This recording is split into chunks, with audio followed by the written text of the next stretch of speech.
Oke.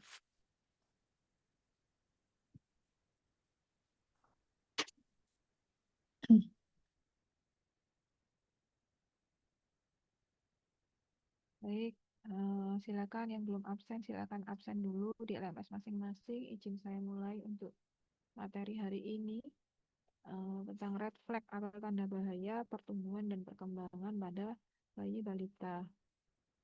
Red flag itu seperti apa? Red flag pada pertumbuhan anak, tanda gejalanya menunjukkan penyebab medis.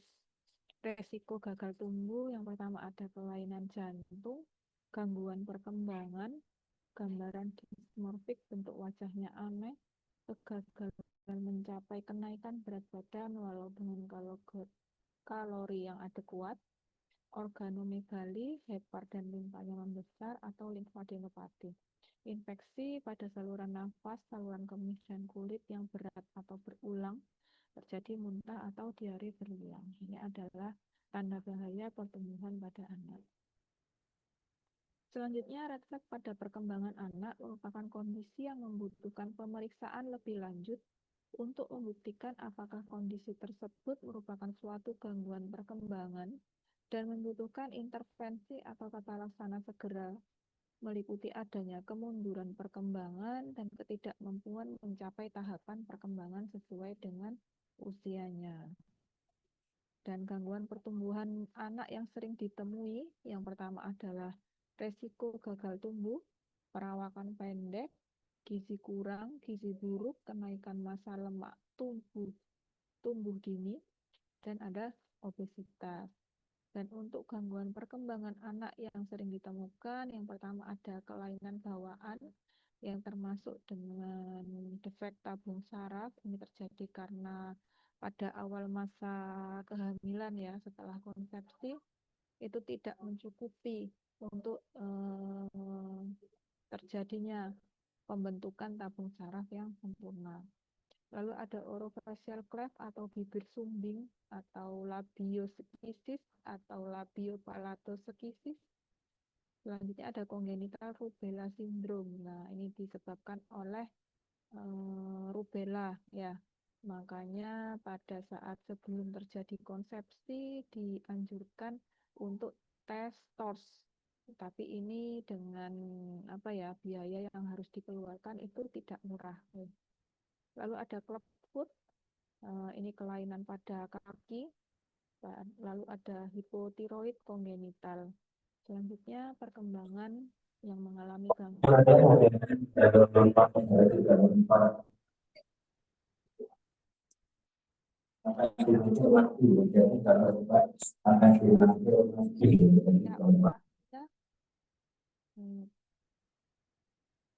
Lanjutkan gangguan suaranya masih kecil, Bu. Mohon maaf. Oke. Seperti ini. Sudah, Ibu? Oke, Bu. Tadi kecil. Sudah, Bu. Selanjutnya, gangguan perkembangan anak yang sering ditemukan ada gangguan bicara dan bahasa dan ada cerebral palsy. Ada Down syndrome, autis, disabel intelektual, attention deficit, atau hyperactivity disorder yang bisa kita uji dengan menggunakan kuesioner GPPH yang ada di buku SDIDTK. Lalu ada gangguan perkembangan umum. Lalu ada gangguan penglihatan, diantaranya ada katarak kongenital, strabismus, nystagmus, kelainan refraksi adalah miopia, astigmatisme, ini kelainan pada mata. Dan yang terakhir adalah gangguan pendengaran. Ada tuli konduksi dan ada tuli sensori neural. Lalu apa yang dikerjakan atau intervensi dini penyimpangan perkembangan pada motorik kasar, motorik halus, bicara dan bahasa, ini bisa dilihat di buku SDIDTK nggih Ibu-Ibu. Ini diberikan contoh misalnya pada usia 0 sampai 2 bulan tahap perkembangannya pada motorik kasar, seharusnya pada usia ini anak bisa mengangkat kepala setinggi 45 derajat dan menahan kepala tetap tegak. Lalu apa yang harus dikerjakan? Jadi Kalau anak tidak bisa itu bukan salah anaknya, nggih. Jadi kita harus melakukan stimulasi pada anak sehingga tugas perkembangannya sesuai dengan usianya. Stimulasi apa yang perlu dikerjakan? Yang pertama adalah melatih bayi mengangkat kepala 45 derajat. Seperti contoh ini, jadi diletakkan bayi pada posisi tengkurap, gerakkan sebuah mainan berwarna cerah atau buat suara-suara gembira di depan bayi sehingga ia akan belajar mengangkat kepalanya. Secara berangsur-angsur ia akan menggunakan kedua lengannya untuk mengangkat kepala dan dadanya. Dan kalau tidak distimulasi, pasti pada usia ini anak kesulitan untuk melakukan tugas perkembangannya untuk mengangkat kepala setinggi 45 derajat.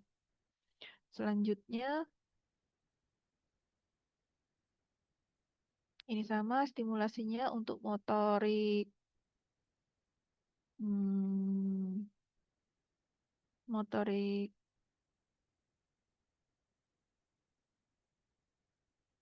halus misalnya ya, melatih bayi meraba dan memegang benda.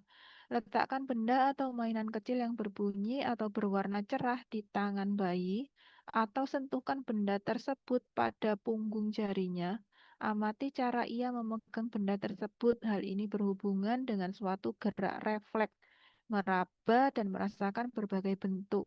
Semakin bertambah umur bayi, ia akan semakin mampu memegang benda-benda kecil dengan ujung jarinya dengan cara menjepit. Jaga agar benda itu tidak melukai bayi atau tertelan dan membuatnya tersedak.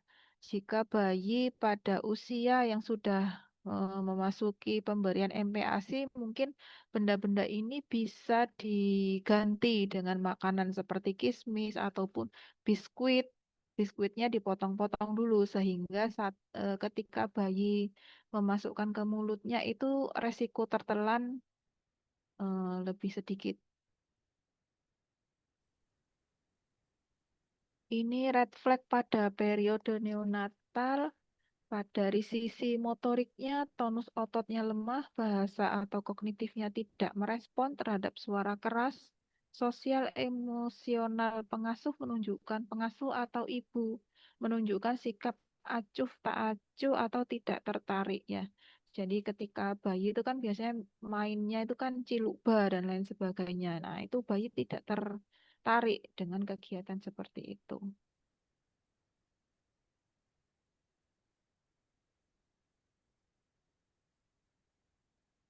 Lalu ketika terjadi pertumbuhan maupun perkembangannya tidak sesuai dengan usianya, kita harus memberikan intervensi.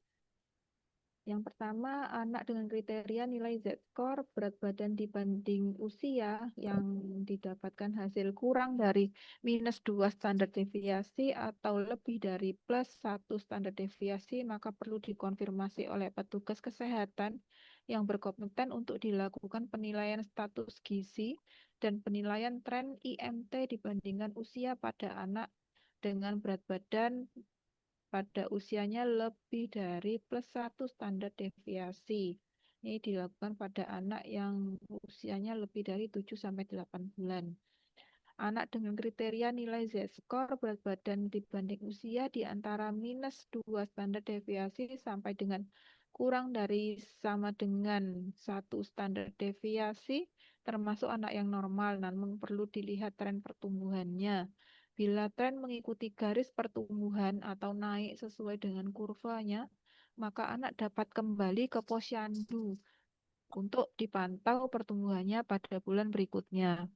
Bila anak tidak ditimbang bulan sebelumnya atau tren tidak mengikuti garis pertumbuhan, maka anak perlu dikonfirmasi oleh petugas kesehatan yang berkompeten untuk dilakukan penilaian kenaikan berat badan dibandingkan dengan standar weight increment khusus anak usia 0 sampai 24 bulan atau 2 tahun.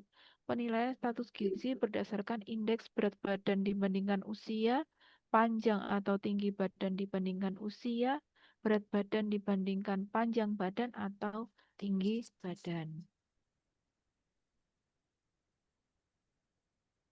Anak dengan kriteria panjang badan atau tinggi badan pada usianya berada di antara -2 standar deviasi dengan +3 standar deviasi termasuk anak dengan kategori tinggi badan normal.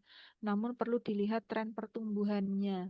Bila tren mengikuti garis pertumbuhan, maka anak datang kembali ke posyandu untuk dipantau pertumbuhannya pada bulan berikutnya. Bila anak tidak diukur bulan sebelumnya atau tren tidak mengikuti garis pertumbuhan, maka anak perlu dikonfirmasi oleh petugas kesehatan yang berkompeten. Anak dengan kriteria Z-score panjang badan atau tinggi badan menurut usia di bawah -2 standar deviasi atau lebih dari 3+3 standar deviasi perlu dikonfirmasi oleh petugas kesehatan yang berkompeten untuk dilakukan penilaian status gizi berdasarkan berat badan atau panjang badan, tinggi badan sesuai dengan usia, berat badan menurut panjang badan atau tinggi badan, IMT sesuai dengan usia pada usia 0 sampai 24 bulan. Berikut adalah rujukan dini penyimpangan perkembangan anak di tingkat keluarga dan masyarakat.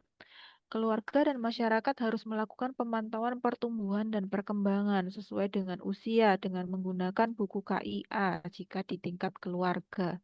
Bila ditemukan checklist perkembangan yang tidak lengkap atau anak belum bisa melakukan sesuai dengan usianya, tahapan perkembangan tidak sesuai atau ada masalah yang muncul, segera dibawa anak ke layanan kesehatan primer atau dibawa ke puskesmas. Lalu ketika penyimpangan anak itu didapatkan di tingkat puskesmas, apa yang harus dikerjakan adalah anak dengan kemungkinan penyimpangan berdasarkan hasil deteksi dini didapatkan nilai KPSP, jawaban ya-nya kurang dari sama dengan 6, dilakukan tes daya dengar dengan skor lebih dari 1, jawaban tidak, pemeriksaan pupil tes refleks merah abnormal atau tidak equal, pupil tampak putih pada pemeriksaan dengan senter atau blit kamera, lalu pada tes daya lihat tidak dapat menjawab dengan benar arah kaki E 3 kali berturut-turut atau menjawab benar kurang dari 4 dari 5 kesempatan pada pemeriksaan dengan kartu tumbling E, KMPE lebih dari 2 jawabannya, kuesioner MCAT revise dengan skor 3-20, ACTRS skor lebih dari sama dengan 13, maka perlu dirujuk. Pada anak dengan hasil deteksi dini meragukan yang telah dilakukan intervensi dini selama 2 minggu atau selambat-lambatnya 4 minggu dengan menggunakan buku SDIDTK dan tidak ada perbaikan, maka perlu segera dirujuk. Dirujuknya kemana? Ketika ditemukan di puskesmas, dirujuk ke rumah sakit. Dan ketika didapatkan pasien atau anak dengan gagal tumbuh kembang di rumah sakit, dilakukan penegakan diagnosis dan tata laksana lebih lanjut, serta dirujuk ke level yang lebih tinggi jika diperlukan. Berikut adalah bagan yang terdapat di buku SDIDTK untuk pemantauan pertumbuhan dan perkembangan. Berat badan, panjang badan, tinggi badan diukur setiap bulan pada anak usia 0 sampai 72 bulan. Lingkar kepala pada usia 0 sampai 24 bulan itu diukur setiap bulan dan pada usia 25 sampai 72 bulan setiap 3 bulan. Selain pemantauan pertumbuhan, juga dilakukan pemantauan perkembangan pada anak usia 0 sampai 12 bulan setiap 3 bulan, pada anak usia 13 sampai 24 bulan setiap 6 bulan, dan pada anak usia 3 sampai 6 tahun setiap tahun.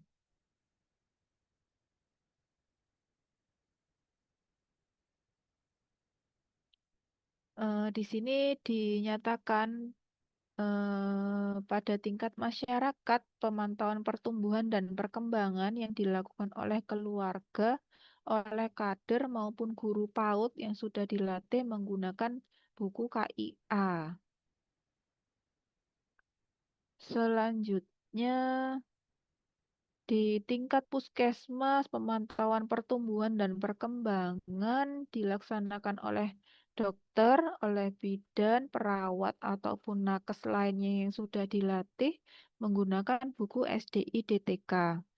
Dari pemantauan perkembangan didapatkan 3 kategori. Yang pertama normal sesuai dengan usia, meragukan, dan ada kemungkinan penyimpangan. Ketika ditemukan hasil meragukan, diberikan intervensi sesuai dengan tahapan perkembangan yang belum tercapai atau masalah muncul dalam 2 minggu. Dalam 2 minggu itu, pasien atau anak diharapkan datang kembali untuk dilakukan pemeriksaan ulang atau evaluasi ulang sehingga didapatkan kesimpulan seperti apa. Ketika normal, maka dilanjutkan stimulasi sesuai dengan usianya. Namun jika tetap didapatkan hasil meragukan, maka harus dilakukan rujuk ke rumah sakit dengan penanganan spesialis tumbuh kembang. Di tingkat rumah sakit rujukan yang akan dilakukan pemantauan pertumbuhan dan perkembangan oleh tim dokter spesialis, nutrisionis, terapis, laboratorium, pemeriksaan penunjang.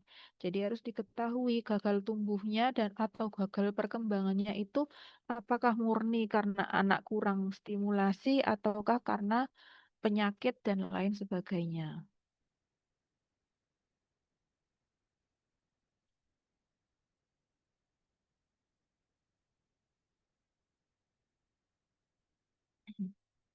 Di sini didapatkan beberapa kriteria. Yang pertama ada pengukuran berat badan yang disesuaikan dengan usianya, didapatkan hasil jika -2 standar deviasi kurang dari sampai dengan 1 standar deviasi dengan tren mengikuti garis pertumbuhan dianggap normal dan kembali ke posyandu bulan berikutnya. Lalu ketika trennya tidak naik, tidak mengikuti garis pertumbuhan, maka harus dikonfirmasi oleh petugas kesehatan kompeten di tingkat puskesmas. Yang ini tukaran.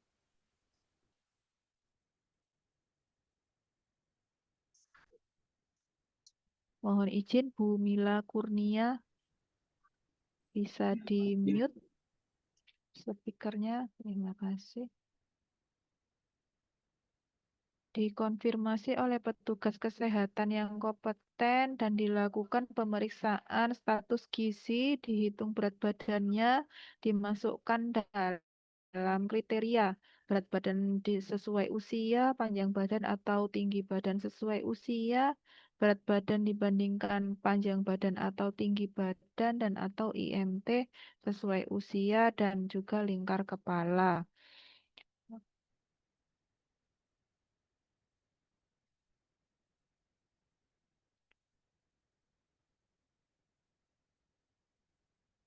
Di sini ada tren pertumbuhan. Pada tren pertumbuhan dilihat kenaikan berat badan atau tinggi panjang badan kurang dari persentil 5 standard weight increment pada usia 0 sampai 24 bulan proses asuhan gizi. Nah, nanti ketika didapatkan seperti itu dilakukan evaluasi red flag atau tata laksana kasus di fasilitas kesehatan. Lalu jika tidak ada perbaikan dari evaluasi yang sudah dikerjakan harus segera dirujuk di fasilitas kesehatan yang lebih tinggi seperti di rumah sakit rujukan yang bisa menangani ketika ada anak dengan kasus red flag. Baik, itu saja yang mungkin bisa saya sampaikan untuk materi hari ini. Mungkin ada yang perlu didiskusikan, Ibu-ibu, monggo.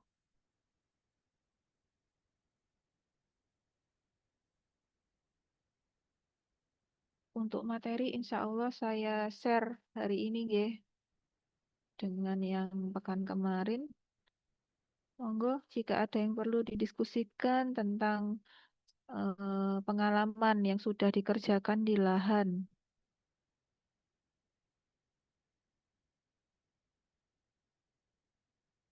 Karena memang pelayanan untuk pertumbuhan dan perkembangan masih ada yang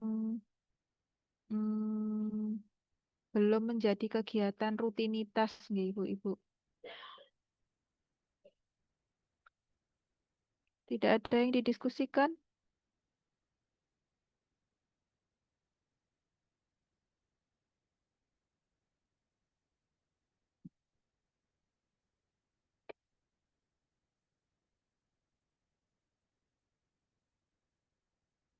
Monggo yang belum absen mungkin bisa absen sekarang. Karena nanti juga jika sudah lewat dari jamnya, tidak bisa absen di pertemuan 10 kelas 25D.